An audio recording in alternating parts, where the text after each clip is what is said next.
अजगर किसे कब और कहां निकल जाता है, ये तो मरने वाले को भी पता नहीं चलता। रॉन्ग कभी रॉन्ग नहीं होता। बॉलीवुड में जहां सितारों ने कम उम्र में कदम रखा था, वहीं एक खलनायक ऐसा भी रहा जो 40 साल की उम्र में इंडस्ट्री में आया। ये शख्स कोई और नहीं बल्कि अमरीश पुरी है, जिन्होंने कभी अपनी एक्टिंग से लोगों को हंसाया तो कभी विलेन का किरदार निभाकर खूब डराया भी। हिंदी सिनेमा के मशहूर खलनायक स्वर्गीय अमरीश पुरी आज किसी परिचय के मोहताज नहीं है। अगर गब्बर के बाद कोई खलनायक है तो वो है मोगैम्बो।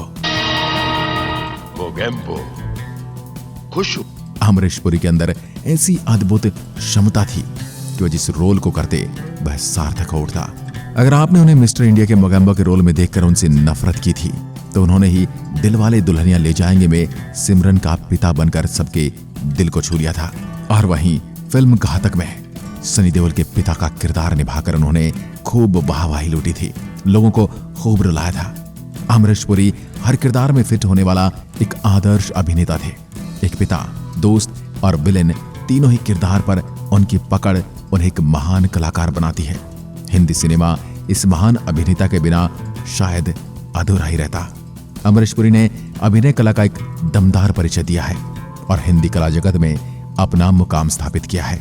अमरीश पुरी, जिन्होंने 21 साल तक सरकारी नौकरी की थी और जिसके बाद फिल्म इंडस्ट्री में कदम रखा, ये जब फिल्मों में आए तो बस यहीं के होकर रह गए। अमरीश पुरी का जन्म 22 जून 1932 को पंजाब के नवा शहर में हुआ था। उनके पिता का नाम लाल निहाल चंद और माता का नाम वेद कौर था। अमरीश पुरी 4 भाई बहन थे, जिनमें सबसे बड़े चमन पुरी और फिर मदन पुरी, बहन चंद्रकांता और छोटे भाई हरीश पुरी। इनके दोनों बड़े भाई चमन पुरी और मदन पुरी भी फिल्मों के जाने माने सितारे रह चुके हैं। अमरीश पुरी की पढ़ाई लिखाई पंजाब में ही हुई थी, जिसके बाद उन्होंने शिमला के BM कॉलेज में दाखिला ले लिया। इसी दौरान उनके दिमाग में एक्टर बनने के ख्याल आने लगे, जिन्हें पूरा करने के लिए वे मुंबई आ पहुंचे। हालांकि मदन पुरी तब सबसे बड़े खलनायक बन चुके थे। इसके बाद उन्होंने अमरीश पुरी की कोई मदद नहीं की थी। उन्होंने कहा था कि अपना स्ट्रगल खुद करें और इस वजह से अमरीश पुरी हर प्रोड्यूसर के पास जाकर काम मांगने लगे। अमरीश पुरी हीरो बनना चाहते थे, लेकिन उनका चेहरा हीरो वाला नहीं था और इसी वजह से उन्हें काम नहीं मिल पा रहा था। तभी उनकी मुलाकात एक फिल्म निर्माता से हुई, जिसने उन्हें बताया कि आप हीरो कभी नहीं बन पाएंगे, क्योंकि आपका चेहरा एक गुंडे वाला है। आप एक विलेन का किरदार निभा सकते हैं।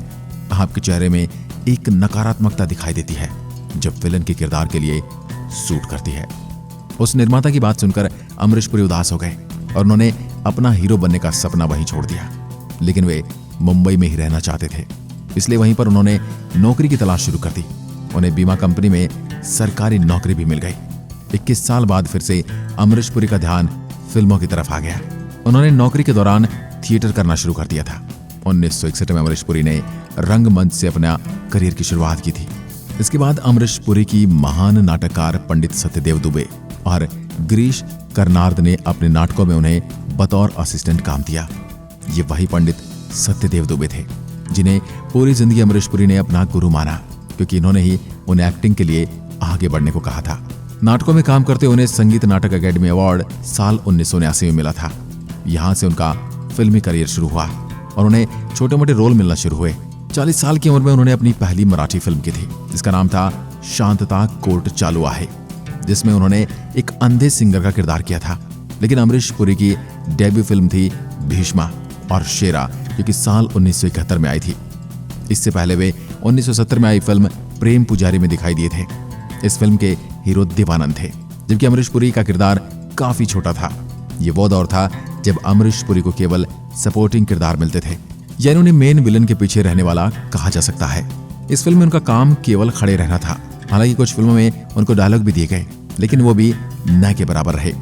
एक लाइन के डायलॉग बोलने वाले अमरीश पुरी की तब कुछ खास इमेज नहीं बन पाई थी, फिर भी उन्होंने अपनी एक्टिंग जारी रखी। साल 1980 में निर्माता बोनी कपूर ने अमरीश पुरी को पहला मौका दिया था, जब वे मुख्य खलनायक के रूप में दिखाई दिए थे। फिल्म का नाम था हम 5, जो कि तब की सबसे बड़ी हिट फिल्म थी। इसके बाद 1982 में आई फिल्म विधाता में अमरीश पुरी ने दिलीप कुमार के अपोजिट काम किया था। इस फिल्म में शम्मी कपूर और संजीव कपूर जैसे बड़े सितारे भी दिखाई दिए थे। इसके बाद इन्होंने इसी साल शक्ति फिल्म में काम किया था, जिसमें अमिताभ बच्चन और दिलीप कुमार भी थे। डायलॉग बोलते वक्त उनका लहजा और बड़ी बड़ी खौफनाक आंखें थिएटर में बैठी ऑडियंस को कांपने पर मजबूर करती थी। अमरीश पुरी की कई सारी फिल्मों के डायलॉग्स इतने प्रसिद्ध हैं कि लोग हीरो से ज्यादा अमरीश पुरी का विलेन अवतार को ज्यादा देखते हैं। बाद में उनके कई डायलॉग सोशल मीडिया पर बहुत ही ज्यादा वायरल होने लगे और उन पर खूब सारे मजेदार मीम बने।